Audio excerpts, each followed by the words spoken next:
quel est le retour sur investissement caché des projets avec l'intelligence artificielle? Ou même de plein d'autres projets qui ne sont pas spécialement des projets d'IA, mais plutôt des projets innovants, technologiques. Eh bien, ce ROI caché, ça va être la rétention des talents. Bien oui, parce que imaginons qu'on déploie de l'IA, mais ça peut être n'importe quelle technologie un peu émergente ou de l'informatique, dans notre entreprise pour automatiser des tâches répétitives. Retour sur investissement classique, plus 15% de productivité, ça peut être plus 20, 50, plus 500, peu importe, mais on a tout de suite une augmentation de la productivité, à condition évidemment qu'on fasse des bonnes choses et qu'on mette en place des bons outils. On peut avoir parfois une diminution de la productivité si on s'y prend mal, c'est pour ça que c'est important de se faire accompagner par des gens qui s'y connaissent. Mais on oublie souvent qu'on a également une réduction du coût de la formation des employés.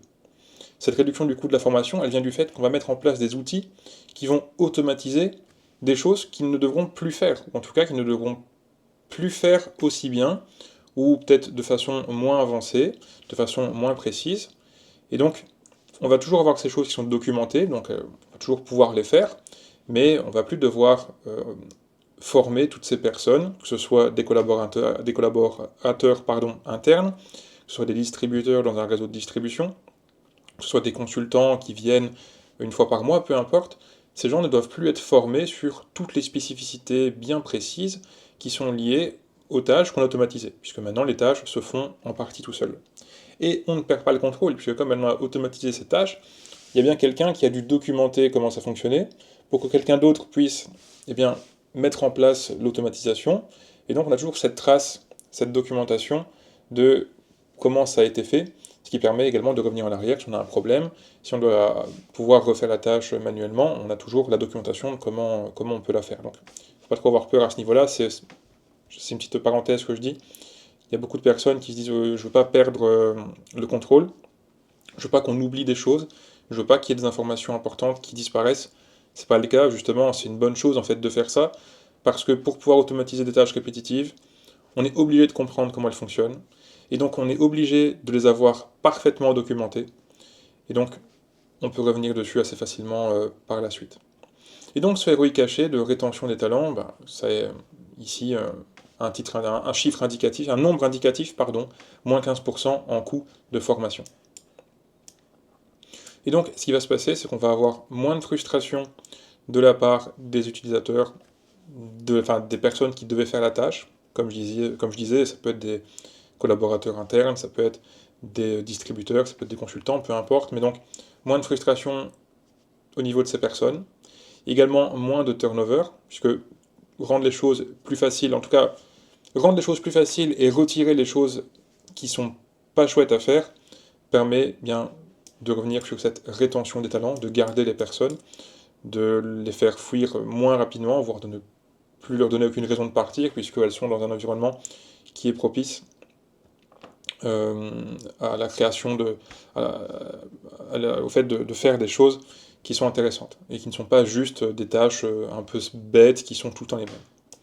Et donc, dans ce cas-ci, l'IA va devenir un outil, et bien, comme je disais, de rétention des talents. On va permettre d'économiser les coûts de formation. On va également permettre de récupérer de la satisfaction des personnes et de les garder chez nous. Ça peut être intéressant, le terme turnover, il est fort utilisé pour les employés. Ça peut être intéressant de garder ses employés, mais ça peut être également très intéressant de garder ses partenaires, de garder ses distributeurs, de garder ses fournisseurs, de garder ses clients. Donc ça vient vraiment s'appliquer à toutes les personnes avec qui on travaille.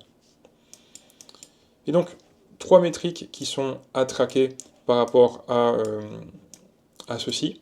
Premièrement, ça va être, je l'ai déjà dit, la satisfaction des employés, des distributeurs, mais de toutes les personnes en fait avec qui on travaille, sur des tâches quotidiennes. On va peut-être pas automatiser des choses telles que l'inventaire une fois par an. Oui, c'est une tâche qui est très ennuyante, mais si ça ne dure qu'un jour par an, alors si ça dure 2 semaines, je peux comprendre que oui, il faudrait peut-être automatiser.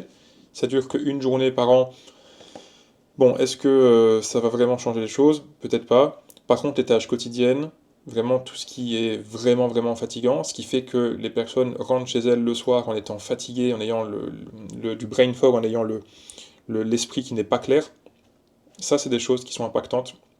Et donc, on va venir traquer ces tâches quotidiennes pour venir les automatiser. Tout ça en lien avec la satisfaction des personnes qui font ces tâches, puisque c'est en mesurant cette satisfaction qu'on verra si on a bien automatisé ou pas. Ensuite, le taux de turnover, j'ai expliqué, je ne vais pas trop rentrer en détail là-dessus. C'est quelque chose qui est un peu moins impactant, mais en tout cas, on s'en rend moins compte parce qu'il n'y a pas directement le plus 15%, moins 15%. C'est pas directement mesurable, mais à long terme, ça peut avoir quand même un impact qui est très très fort. Et dernière métrique, c'est le temps passé sur les tâches créatives et non plus sur les tâches répétitives. Quel est le temps qui va être récupéré pour que vos commerciaux puissent avoir des tâches créatives pour faire du contenu sur LinkedIn, pour créer de nouvelles listes de prospects, pour pouvoir faire grandir votre entreprise? Quel est le temps qui va être passé par les équipes techniques pour venir optimiser le fonctionnement de votre ligne de production? Donc toutes ces choses qui vont venir directement créer de la valeur, qui vont venir mettre du mouvement dans l'entreprise, qui vont la faire grandir et qui vont lui permettre eh bien, de prospérer sûrement plus longtemps et d'avoir une croissance plus intéressante. Donc tout ce temps qu'on va récupérer, parce qu'on va automatiser tout ce temps-là, on va pouvoir le réinvestir dans des tâches qui sont beaucoup plus intéressantes. Si vous souhaitez plus d'informations, si vous voulez en discuter, parce que c'est mon métier de faire ça, de conseiller les entreprises sur ce domaine, mais également de mettre en place les outils, donc je fais du conseil, mais aussi du développement d'outils, pour vraiment pouvoir couvrir tout le fonctionnement. Si vous êtes intéressé, il y a un lien en description pour prendre un rendez-vous directement avec moi.